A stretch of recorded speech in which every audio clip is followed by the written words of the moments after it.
அனைவருக்கும் வணக்கம். Welcome to GK share academy. இன்று பங்குச்சந்தை விடுமுறை என்பதால்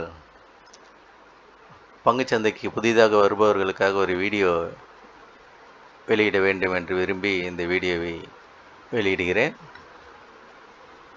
பங்குச்சந்தைக்கு புதிதாக வருபவர்கள் பங்கு முதலீடு செய்ய வேண்டுமா அல்லது இன்வெஸ்ட்மெண்ட்டா அல்லது ட்ரேடிங்கா என்பதை முடிவு செய்ய வேண்டும். முதல்ல இன்வெஸ்ட்மெண்ட்டுன்றது ஒரு பங்கில் முதலீடு செஞ்சுட்டு 1 வருஷம் 2 வருஷம் பொறுத்து எடுக்கலாம், இல்லை 10 வருஷம் கூட அப்படியே விட்டுடலாம். அது பங்கில் முதலீடு பண்ணுறது. அதில் இப்போ நம்மளுக்கு பொருளாதார இழப்பு ஏற்படக்கூடிய வாய்ப்பு மிக மிக குறைவு. ஆனால் ட்ரேடிங் என்பது யூக வணிகம், ஆப்ஷன் ட்ரேடிங் என்பது ரொம்ப ரிஸ்கானது.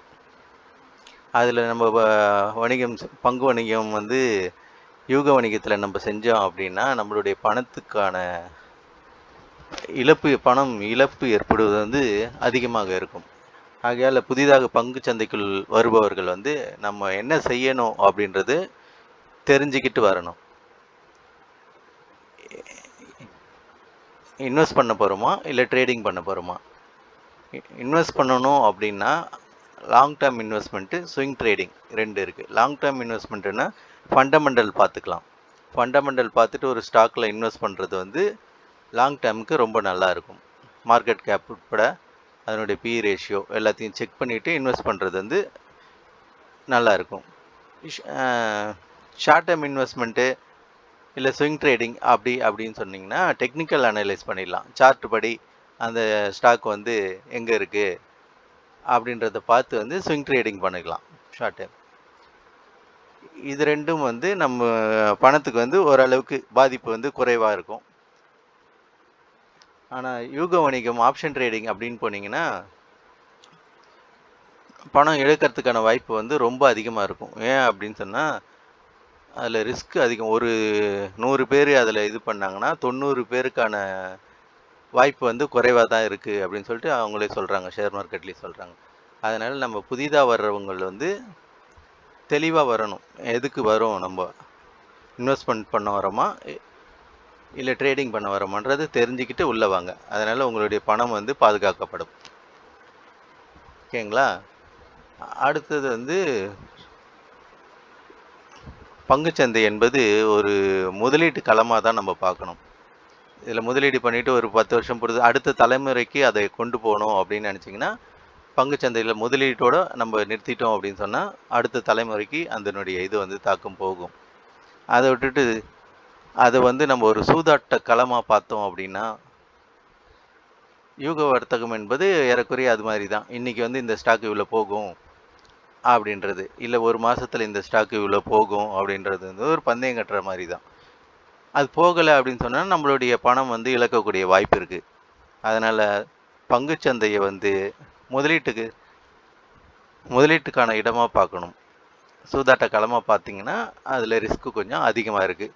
எனவே புதிதாக வருபவர்கள் ஒரு தெளிவான சிந்தனையுடன் தெளிவான முடிவுடன் பங்குச்சந்தையில் நுழையுமாறு கேட்டுக்கொள்கிறேன்.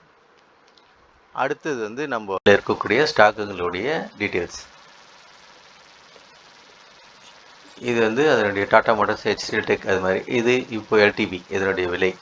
இது ஒரு வருஷத்துக்கு முன்னாடி அவங்க இருந்த ப்ரைஸின்லேருந்து இப்போ இருக்கக்கூடிய ப்ரைஸினுடைய பர்சன்டேஜ் எவ்வளோ அதிகமாக இருக்குது அப்படின்றது இதில் இருக்குது. இதன் மூலயமா ஒரு ஸ்டாக் எவ்வளோ ஏறி இருக்குது அப்படின்றத நம்ம தெரிஞ்சுக்கலாம். இந்த பகுதியில் ப்ளஸில் வந்த உயர்ந்த பங்குகள் மட்டும் இந்த பகுதியில் இருக்குது. இந்த பகுதியில் குறைந்த பங்குகளின் விவரம். இன்ஃபோசிஸ்லாம் போன வருஷத்துலேருந்து இந்த வருஷம் வரைக்கும் 5.18% மைனஸில் இருக்குது. சரிங்களா? அதனுடைய டீட்டெயில்ஸ் தான் இந்த பக்கத்தில் இருக்குது. இது மாதிரி நிஃப்டி 50 சார்ட்டில் இருக்கக்கூடிய இந்த பங்குகளில் நம்ம முதலீடு செய்யும் போது அதனுடைய வளர்ச்சி கிராஜுவலாக இருக்கும். 54%லாம் போயிருக்கு. எல்டி 90 இந்த ஸ்டாக் 54% உயர்ந்திருக்கு. அதேமாதிரி டாடா மோட்டார்ஸ் 54% உயர்ந்திருக்கு. என்டிபிசி 39% உயர்ந்திருக்கு. இது மாதிரி ஒரு நல்ல stock, fundamental stock chart analyse பண்ணிவிட்டு நம்ம இன்வெஸ்ட் பண்ணும்போது ஒரு நல்ல பலன் நம்மளுக்கு கிடைக்கும், நல்ல லாபம் நம்மளுக்கு கிடைக்கும். ஓகேங்களா? அதே மாதிரி பென்னி ஸ்டாக்லாம் இன்வெஸ்ட் பண்ணும்போது ரொம்ப ரிஸ்க்கு தான். அதனுடைய சார்ட்டு, அது ஃபண்டமெண்டல், அவங்க வந்து எத்தனை வருஷமாக இருக்காங்க, அவங்களுடைய லாபம்லாம் எவ்வளோ, என்ன உற்பத்தி பண்ணுறாங்க, எல்லாத்தையும் தெரிஞ்சுக்கிட்டு தான் நம்ம வந்து ஸ்மால் கேப்பில் இருக்கக்கூடிய பென்னி ஸ்டாக்லாம் வந்து இன்வெஸ்ட்மெண்ட் பண்ணணும். இது மாதிரியான லார்ஜ் கேப் ஸ்டாக்கில் வந்து நம்ம இன்வெஸ்ட் பண்ணும்போது அவங்கள வந்து ஓரளவுக்கு நல்ல ஸ்டாக்காக தான் இருப்பாங்க.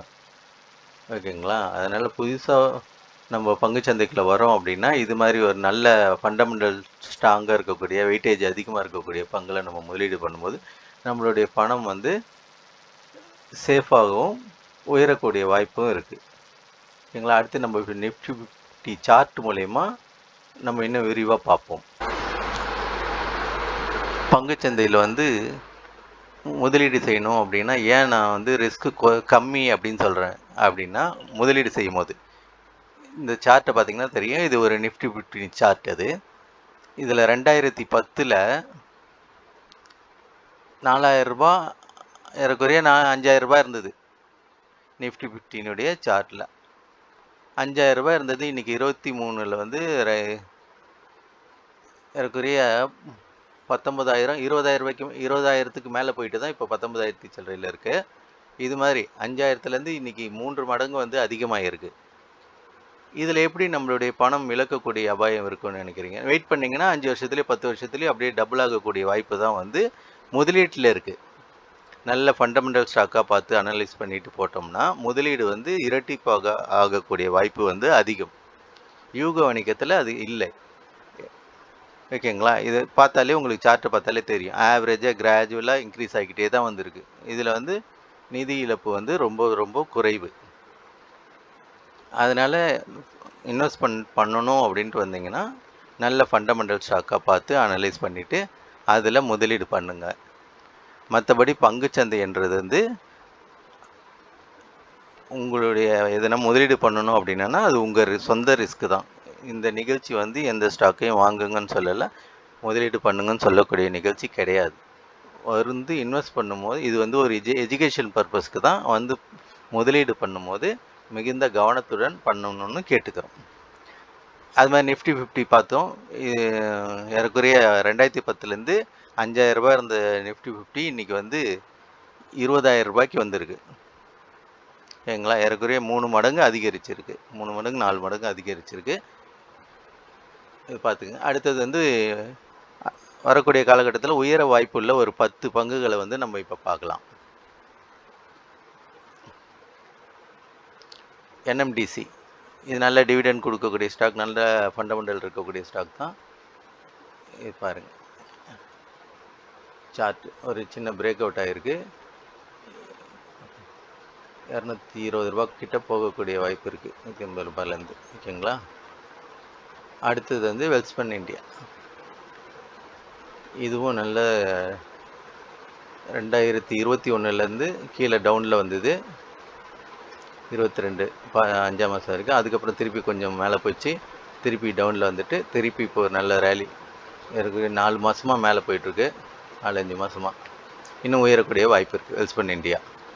அடுத்தது ஜூபிள் ஃபுட்.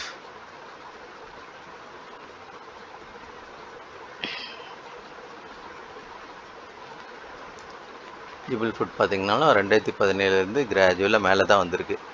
இது மாதிரி சார்ட் அனலைஸ் பண்ணி பார்த்துட்டு நீங்கள் முதலீடு பண்ணுங்கள். ஒரு ஸ்டாக் வந்து எப்படி மேலே போகுது இல்லை கீழே வந்துட்டு இருக்கா அப்படின்றத இந்த ஆல் டைம் சார்ட்டு பார்த்தீங்கன்னா தான் உங்களுக்கு அதை பார்க்க முடியும். அதே மாதிரி ஃபண்டமெண்டல் அனலைஸ் பார்த்தீங்கன்னா அதனுடைய PE ரேஷியோ, மார்க்கெட் கேப் எல்லாத்தையுமே பார்த்துட்டு அனலைஸ் பண்ணுங்கள். நல்ல ஸ்டாக்காக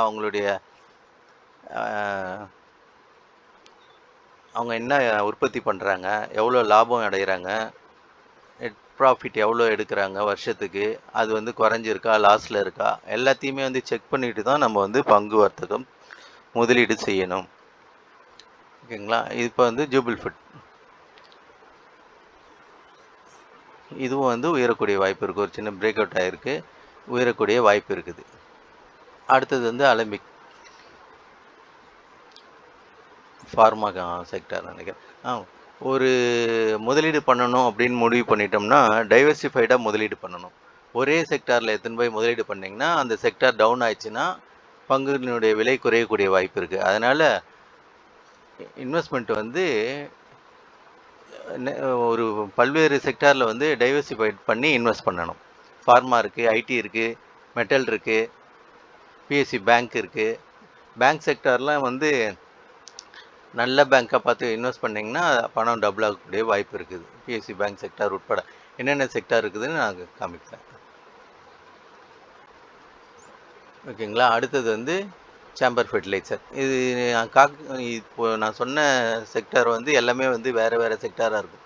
ஃபார்மா செக்டார் இருக்கும், ஃபுட் செக்டார், இப்போ ஃபெர்டிலைசர், அடுத்தது கோல் இண்டியா, இது மாதிரி சிட்டி யூனியன் பேங்க் வரும் லைனாக. அப்படியே இது மாதிரி டைவர்சிஃபை பண்ணிங்கன்னா உங்களோட முதலீடு வந்து பாதுகாப்பாக இருக்கும், உங்களுக்கு லாபம் கிடைக்கக்கூடிய வாய்ப்புகள் அதிகமாக இருக்கும். சாம்பர் ஃபெர்டிலைசரும் பார்த்திங்கன்னா மேலே இருந்தது 22ல் டவுன் ஆகிட்டு இப்போ கொஞ்சம் கொஞ்சமாக உயர்ந்துக்கிட்டு இருக்கு. இது மாதிரி உயரக்கூடிய பங்குகளில் வந்து முதலீடு பண்ணோம்னா தான் நம்ம வந்து ஷேர் மார்க்கெட்டில் ஜெயிக்க முடியும்.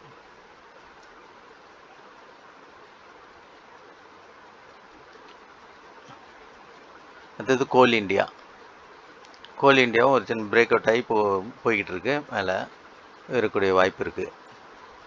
அடுத்தது சிட்டி யூனியன் பேங்க்.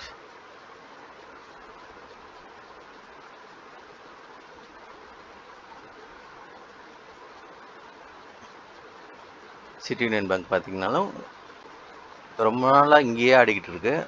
இப்போ வந்து கொஞ்சம் ஒரு பிரேக் அவுட் ஆகி மேலே போகுது, உயரக்கூடிய வாய்ப்பு இருக்குது. ஏற்கனவே 200 ரூபாயை தாண்டணும் இந்த முறை. சிட்டி யூனியன் பேங்க் பார்த்துட்டோம். அடுத்தது Apollo tyres. Apollo tyre chart மட்டும் வரமாட்டேங்குது. ஓகே, அடுத்தது ஹோட்டல். இதுவும் வந்து நல்ல ரேலி போயிருக்கு, மேலே திருப்பி வந்திருக்கு, கரெக்ஷன் ஆகிருக்கு, திருப்பி மேலே போயிருக்கு, திருப்பி ஒரு சின்ன கரெக்ஷன் ஆகிருக்கு, மேலே உயரக்கூடிய வாய்ப்புகள் இருக்கிறது. ஓகேங்களா. அடுத்தது சிமெண்ட் செக்டார். ராம்கோ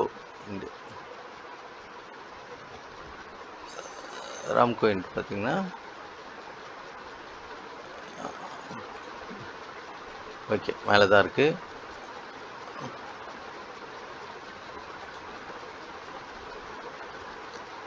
இல்லை, இது சார்ட்டு பார்த்திங்கனாலே உங்களுக்கு தெரியும். ஒரு அப்பு, ஒரு டவுனு, திருப்பி ஒரு அப்பு, ஒரு டவுனு, திருப்பி போகும். கண்டிப்பாக ஷேர் மார்க்கெட் போகும். இவங்கெல்லாம் நல்ல ஃபண்டமெண்டலான ஸ்டாக் தான் இதெல்லாம், அதனால் உயரக்கூடிய வாய்ப்பு இருக்குது.